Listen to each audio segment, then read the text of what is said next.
ಎಲ್ರಿಗೂ ನಮಸ್ಕಾರ. ಪುಷ್ಪಾ ಶೆಟ್ಟಿಸ್ ಕುಕಿಂಗ್ ಡೈರಿಗೆ ಸ್ವಾಗತ. ಈಗ ಸೀಸನ್ ಚೇಂಜ್ ಆಗ್ತಾ ಇದೆ, ಚಳಿ ಶುರುವಾಗ್ತಾ ಇದೆ. ಚಳಿ ಶುರುವಾಗುವಾಗ ಸಾಮಾನ್ಯವಾಗಿ ಎಲ್ರಿಗೂ ಶೀತ, ಕೆಮ್ಮು, ಗಂಟ್ಲು ಕಿರಿಕಿರಿ ಈ ಥರ ಪ್ರಾಬ್ಲಮ್ಮು ಶುರುವಾಗೋದು ಸಾಮಾನ್ಯ.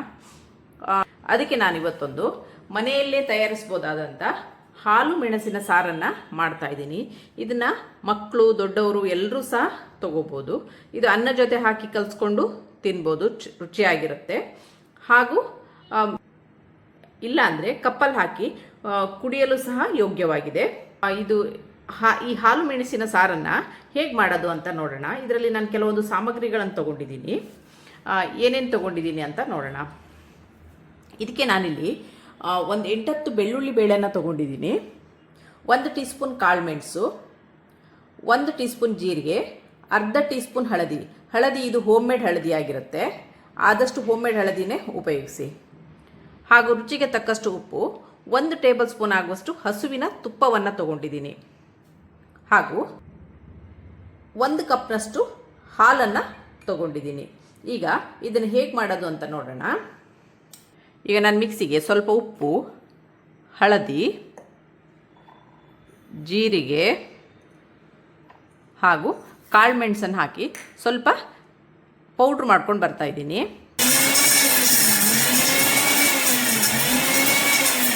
ವೀಕ್ಷಕರೇ, ಈಗ ನಾನು ತಗೊಂಡಂಥ ಸಾಮಗ್ರಿಗಳನ್ನು ನೈಸಾಗಿ ಪೌಡ್ರ್ ಮಾಡ್ಕೊಂಡು ಬಂದಿದ್ದೀನಿ. ಹಾಗೂ 2 ಕಪ್ ಆಗುವಷ್ಟು ಮಿಕ್ಸಿ ತೊಳೆದ ನೀರನ್ನು ಎತ್ತಿಟ್ಕೊಂಡಿದ್ದೀನಿ. ಈಗ ಇದನ್ನು ಹೇಗೆ ಮಾಡೋದು ಅಂತ ನೋಡೋಣ ಬನ್ನಿ.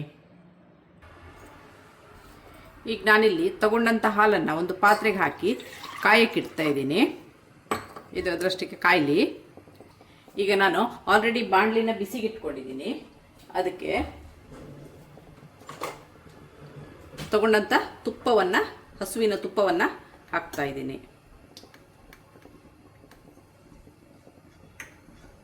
ನಾನು ತಗೊಂಡಂಥ ಬೆಳ್ಳುಳ್ಳಿನ ಸ್ವಲ್ಪ ಕ್ರಷ್ ಮಾಡಿ ಹಾಕ್ತಾ ಇದ್ದೀನಿ. ಇಲ್ಲಾಂದರೆ ಅದು ಮುಖಕ್ಕೆ ಸಿಡಿಯುವ ಚಾನ್ಸಸ್ ಇರುತ್ತೆ. ಹಾಗಾಗಿ ಸ್ವಲ್ಪ ಕ್ರಷ್ ಮಾಡಿ ಹಾಕ್ತಾ ಇದ್ದೀನಿ. ಇದು ಬೆಳ್ಳುಳ್ಳಿ ಸಾಫ್ಟ್ ಆಗೋ ತನಕ ಇದರಲ್ಲಿ ಹುರ್ಕೊಳ್ಳೋಣ.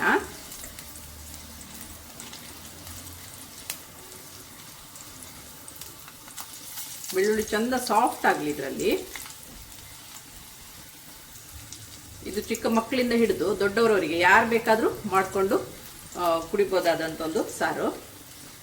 ತುಂಬಾ ರುಚಿನೂ ಇರುತ್ತೆ, ತುಂಬ ಚೆನ್ನಾಗಾಗುತ್ತೆ. ಈಗ ಬೆಳ್ಳುಳ್ಳಿ ಸಾಫ್ಟಾಗಿ ಕೆಂಪಗಾಗ್ತಾ ಬಂದಿದೆ. ಈಗ ನಾವೇನು ಪೌಡ್ರ್ ಮಾಡಿ ಇಟ್ಕೊಂಡಿದ್ದೀವಿ, ಈ ಪೌಡ್ರನ್ನ ನಾನು ಇದಕ್ಕೆ ಹಾಕ್ತಾ ಇದ್ದೀನಿ. ಹಾಕಿ ಒಂದು 30 ಸೆಕೆಂಡು ಹುರ್ಕೊಳ್ಳೋಣ.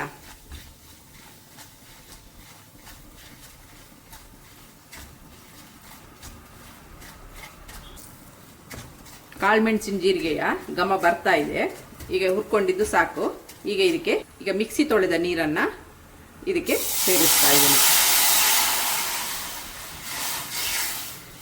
ಈಗ ಹಾಕಿದಂಥ 2 ಕಪ್ಪು ನೀರೇನಿದೆ ಅದು 1 ಕಪ್ ಆಗುವವರೆಗೆ ಕುದೀಲಿ. ಈಗ ಮುಟ್ಲವನ್ನು ಮುಚ್ಚಿಡೋಣ. ವೀಕ್ಷಕರೇ, ಇದೀಗ ಸಾರು ಚೆನ್ನಾಗಿ ಕುದ್ದಿದೆ. 2 ಕಪ್ ನೀರು ಹಾಕಿದಲ್ಲಿ 1 ಕಪ್ ಆಗುವಷ್ಟು ಉಳಿದಿದೆ. ನೋಡಿ, ಈ ಬೆಳ್ಳುಳ್ಳಿ ಈ ಥರ ಸಾಫ್ಟಾಗಿ ಬೆಂದರೆ ಆಯಿತು. ನೋಡಿ, ಈ ಥರ ಸಾಫ್ಟಾಗಿ ಬೆಂದಿದೆ. ಈ ಥರ ಬೆಳ್ಳುಳ್ಳಿ ತೆಗೆದ್ರೆ ಸ್ಮ್ಯಾಶ್ ಆಗುತ್ತೆ. ನೋಡಿ, ಇದೀಗ ಆಗಿದೆ. ಈಗ ಇದಕ್ಕೆ ನಾವೇನು 1 ಕಪ್ ಹಾಲನ್ನು ತೊಗೊಂಡಿದ್ದೀನಿ. ಇದನ್ನು ನಾನು ಕಾಯಿಸಿಟ್ಕೊಂಡಿದ್ದೀನಿ. ಈ ಕಾಯಿಸಿದಂಥ ಹಾಲನ್ನು ಇದಕ್ಕೆ ಹಾಕ್ತಾ ಇದ್ದೀನಿ. ಉಪ್ಪು ಹಾಕಿರೋದ್ರಿಂದ ಹಾಲನ್ನು ಕಾಯಿಸಿ ಹಾಕಿದರೆ ಒಳ್ಳೆಯದು. ಈಗ ಇದು ಚೆನ್ನಾಗಿ ಒಂದು ಕುದಿ ಬರಲಿ.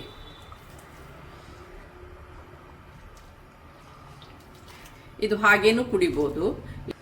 ಅನ್ನ ಜೊತೆ ಬೆಳ್ಳುಳ್ಳಿನೂ ಚೆನ್ನಾಗಿ ನುರ್ಕೊಂಡು ಊಟ ಮಾಡಲಿಕ್ಕೂ ಚೆನ್ನಾಗಿರುತ್ತೆ. ಇದು ತುಂಬ ಹೆಲ್ಪ್ ಆಗುತ್ತೆ. ಇದನ್ನು ಒಮ್ಮೆ ಟ್ರೈ ಮಾಡಿ. ಹಾಗೆಯೇ ನಿಮಗೆ ನನ್ನ ಈ ರೆಸಿಪಿ ಇಷ್ಟವಾದಲ್ಲಿ ಪುಷ್ಪಾ ಶೆಟ್ಟಿಸ್ ಕುಕಿಂಗ್ ಡೈರಿ ಇದಕ್ಕೆ ಒಂದು ಲೈಕ್ ಕೊಡಿ, ಶೇರ್ ಮಾಡಿ, ಕಮೆಂಟ್ ಮಾಡಿ. ಸಬ್ಸ್ಕ್ರೈಬ್ ಆಗಿಲ್ಲ ಅಂದರೆ ಸಬ್ಸ್ಕ್ರೈಬ್ ಆಗಿ. ಹಾಗೂ ನಿಮ್ಮ ಫ್ಯಾಮಿಲಿ ಮತ್ತು ಫ್ರೆಂಡ್ಸ್ಗಳ ಜೊತೆನೂ ಹಂಚಿಕೊಳ್ಳಿ.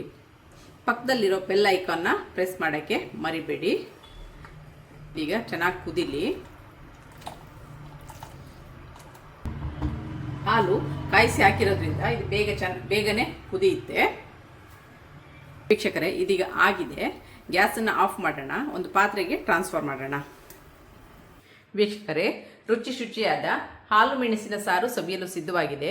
ಇದನ್ನು ಸೂಪ್ ಥರನೂ ಕುಡಿಬೋದು. ಸಂಜೆ ಟೈಮಲ್ಲಿ ಅನ್ನಕ್ಕೆ ಹಾಕಿ ಊಟನೂ ಮಾಡ್ಬೋದು. ಮಕ್ಕಳಿಗೆ ಸಹ ತುಂಬ ಇಷ್ಟ ಆಗುತ್ತೆ ಇದು. ಇದನ್ನು ಒಮ್ಮೆ ಟ್ರೈ ಮಾಡ್ಕೊಳ್ಳಿ. Thanks for watching.